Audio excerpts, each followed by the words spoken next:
14.5 കോടിയുടെ പൊട്ടച്ചാൽ തോട് പ്രളയ നിവാരണ പദ്ധതി തുടർ നടപടികൾ ഉടനെയെന്ന് മന്ത്രി പി രാജീവ് ഇന്നലെ പത്തടിപ്പാലം റെസ്റ്റ് ഹൗസിൽ നടന്ന പത്രസമ്മേളനത്തിൽ വ്യക്തമാക്കി. കളമശ്ശേരി നഗരസഭയിലെ പൊട്ടച്ചാൽ പരുത്തേലി പ്രദേശങ്ങളിൽ പ്രളയ വെള്ളക്കെട്ട് സാധ്യതകൾ പൂർണ്ണമായി ഒഴിവാക്കുന്നതിന് വേണ്ടി നടപ്പാക്കുന്ന പ്രളയ നിവാരണ പദ്ധതിയുടെ തുടർ പ്രവർത്തനങ്ങൾ വേഗത്തിലാക്കുമെന്ന് മന്ത്രി പി രാജീവ് പറഞ്ഞു. പദ്ധതി പ്രദേശം സന്ദർശിച്ച ശേഷം വാർത്താസമ്മേളനത്തിൽ സംസാരിക്കുകയായിരുന്നു അദ്ദേഹം. കളമശ്ശേരി നഗരസഭയിലെ അൽഫിയ നഗർ, അറഫ നഗർ, വിദ്യാനഗർ, കൊച്ചി സർവകലാശാല തുടങ്ങിയ പ്രദേശങ്ങളിൽ വെള്ളക്കെട്ട് പൂർണ്ണമായി ഒഴിവാക്കുന്നത് ലക്ഷ്യമിട്ടാണ് റീബിൽഡ് കേരള ഇനിഷ്യേറ്റീവിൽ ഉൾപ്പെടുത്തി പദ്ധതി നടപ്പാക്കുന്നത്. തിരുവനന്തപുരത്ത് ചേർന്ന റീബിൽഡ് കേരള ഇനിഷ്യേറ്റീവ് ഇംപ്ലിമെൻറ്റേഷൻ കമ്മിറ്റിയാണ് പദ്ധതിക്ക് കഴിഞ്ഞ ദിവസം അംഗീകാരം നൽകിയത്. പൊട്ടച്ചാൽ തോടിൻ്റെ സമഗ്ര നവീകരണമാണ് പദ്ധതിയിലൂടെ ലക്ഷ്യമിടുന്നത്. വർഷങ്ങളായി വെള്ളക്കെട്ടുള്ള പ്രദേശത്ത് മന്ത്രി പി രാജീവിൻ്റെ നിർദ്ദേശപ്രകാരം ജലവിഭവ വകുപ്പ് മാപ്പിംഗ് നടത്തിയാണ് പരിഹാര പദ്ധതി തയ്യാറാക്കിയത്. ബോക്സ് കൽവർട്ട് ഉപയോഗിച്ച് വീതി കൂട്ടി തോട് സംരക്ഷിക്കുന്നതാണ് പദ്ധതി. കൽവർട്ട് പുനർനിർമ്മിക്കും. കയ്യേറ്റം മൂലം തോടിൻ്റെ വീതി ഗണ്യമായി കുറഞ്ഞിരിക്കുന്നു. പല സ്ഥലങ്ങളിലും നേരിയ നീർച്ചാലായി തോട് മാറി. വർഷകാലത്ത് ജലമൊഴുക്ക് താങ്ങുവാനുള്ള ശേഷി ഇല്ലാത്തതിനാൽ പെട്ടെന്ന് വെള്ളക്കെട്ടിന് കാരണമാവുകയും ചെയ്യുന്നതായി ജലവിഭവ വകുപ്പ് നടത്തിയ പഠനത്തിൽ കണ്ടെത്തി. ജനവാസ മേഖലകളായ പൊട്ടച്ചാൽ, കുസാറ്റ് തുടങ്ങിയ മേഖലകളിൽ വെള്ളക്കെട്ട് പൂർണ്ണമായും ഒഴിവാക്കുവാൻ പദ്ധതിയിലൂടെ കഴിയുമെന്ന് മന്ത്രി പി രാജീവ് പറഞ്ഞു. 9 മാസം കൊണ്ട് പദ്ധതി പൂർത്തിയാക്കുവാനാണ് ലക്ഷ്യമിടുന്നത്. 1037 മീറ്റർ ദൈർഘ്യത്തിൽ തോടിൻ്റെ വീതി കൂട്ടും. മന്ത്രിതലത്തിൽ നിരവധി യോഗങ്ങൾ ചേർന്നാണ് പദ്ധതി അന്തിമമാക്കിയത്. പ്രദേശത്തിൻ്റെ ദീർഘകാല ആവശ്യമാണ് ഇപ്പോൾ നിറവേറ്റപ്പെടുന്നതെന്നും മന്ത്രി പറഞ്ഞു. 2.8 കോടി രൂപയുടെ ഇടയാറ്റുചാൽ ലിഫ്റ്റ് ഇറിഗേഷൻ പദ്ധതിക്ക് മന്ത്രിസഭാ യോഗം അനുമതി നൽകിയിട്ടുണ്ട്. കടുങ്ങല്ലൂർ പഞ്ചായത്തിലെ പ്രധാന കൃഷിയിടങ്ങളിലൊന്നായ ഇടയാറ്റുചാൽ പാടശേഖരത്തിലെ കൃഷി പ്രധാനമായും മഴവെള്ളത്തെ ആശ്രയിച്ചാണ് ഇപ്പോൾ നടക്കുന്നത്. നിലവിലുണ്ടായിരുന്ന ഇറിഗേഷൻ പദ്ധതി ഉപയോഗശൂന്യമായി മാറിയ സാഹചര്യത്തിലാണ് കർഷകരുടെ നിവേദനത്തിൻ്റെ അടിസ്ഥാനത്തിൽ പുതിയ ഇറിഗേഷൻ പദ്ധതി ആവിഷ്കരിച്ചത്. പാതാളം റെഗുലേറ്റർ കം ബ്രിഡ്ജിന് അപ്സ്ട്രീമിലായി പമ്പ് ഹൗസ് സ്ഥാപിച്ച് ഇടയാറ്റുചാലിലേക്ക് വെള്ളമെത്തിക്കും.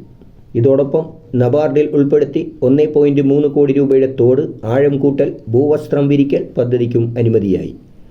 കൃഷിക്കൊപ്പം കളമശ്ശേരി പദ്ധതിയുടെ ഭാഗമായി മണ്ഡലത്തിലെ 3 പഞ്ചായത്തുകളിലൂടെ ഒഴുകുന്ന 40 തോടുകളുടെ ആഴം കൂട്ടൽ, എക്കൽ നീക്കം ചെയ്യൽ, കലുങ്കുകളുടെ നിർമ്മാണം തുടങ്ങിയ പ്രവൃത്തികൾ ഉൾപ്പെടുന്ന 8 കോടി രൂപയുടെ പദ്ധതിക്ക് തുടക്കം കുറിച്ചിരിക്കുകയാണ്.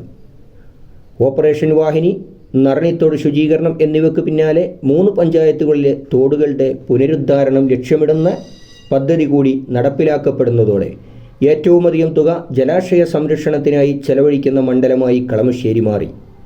കുന്നുകര, കരുമാലൂർ, ആലങ്ങാട് ഗ്രാമപഞ്ചായത്തുകളിലൂടെ ഒഴുകുന്ന വിവിധ തോടുകളുടെ എക്കലും ചെളിയും നീക്കം ചെയ്ത് ആഴം കൂട്ടലും പുനഃസംയോജനവും കലങ്കുകളുടെ പുനർനിർമ്മാണവുമാണ് പദ്ധതി. ഈ 3 പഞ്ചായത്തുകളിലെ വിവിധ വാർഡുകളിലൂടെ ഒഴുകുന്ന 40 തോടുകൾ പദ്ധതിയിൽ ഉൾപ്പെടും. തോടുകൾക്ക് ആകെ 62 കിലോമീറ്റർ നീളമുണ്ട്.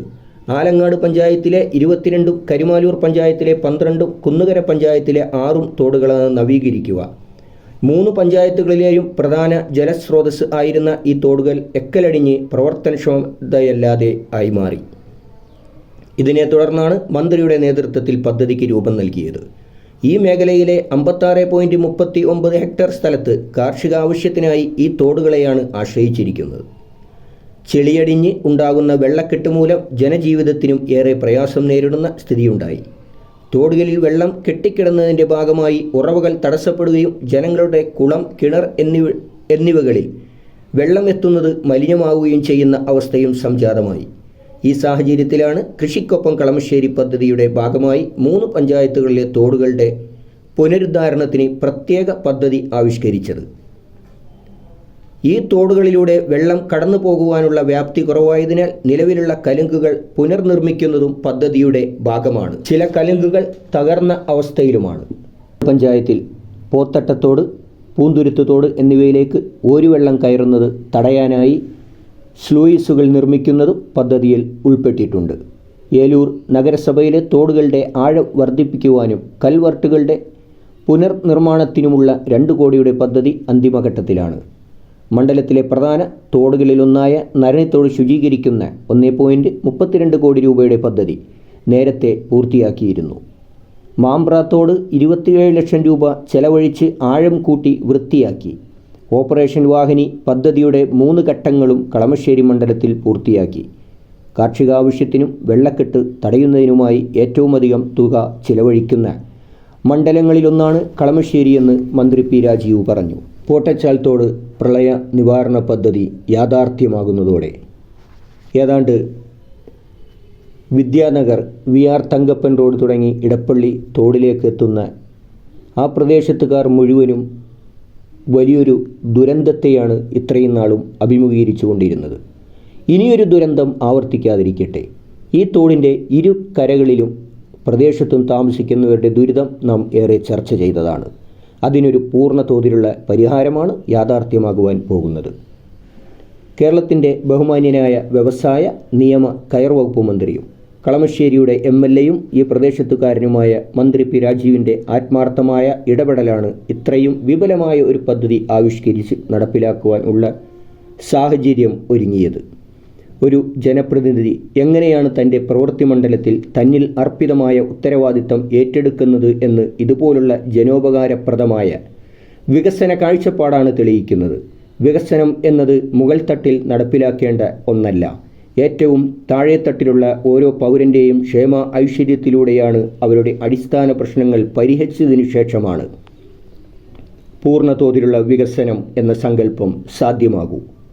ഇത്തരം ബൃഹത്തായ പദ്ധതി നടപ്പിലാക്കേണ്ട ആവശ്യകത ചൂണ്ടിക്കാട്ടി അതിനുവേണ്ടി പ്രവർത്തിച്ച കക്ഷി രാഷ്ട്രീയത്തിനതീതമായി ഈ നാട്ടിലെ ജനങ്ങളും കളമശ്ശേരി നഗരസഭയും കാണിച്ച ആത്മാർത്ഥതയും ഈ അവസരത്തിൽ എടുത്തു പറയേണ്ടതാണ്. എന്നിരുന്നാലും സ്വാർത്ഥ താൽപ്പര്യക്കാരും കോരന് കുമ്പിളിൽ കഞ്ഞി സമർപ്പിക്കുന്നവരും ഏത് പദ്ധതിയുടെ നടത്തിപ്പിലും കണ്ടേക്കാം. അത് നാം ഓരോരുത്തരുടെയും നിതാന്ത ജാഗ്രതയിലൂടെ മാത്രമേ ഇല്ലാതാക്കുവാൻ പറ്റൂ. ജനശക്തി ന്യൂസ്.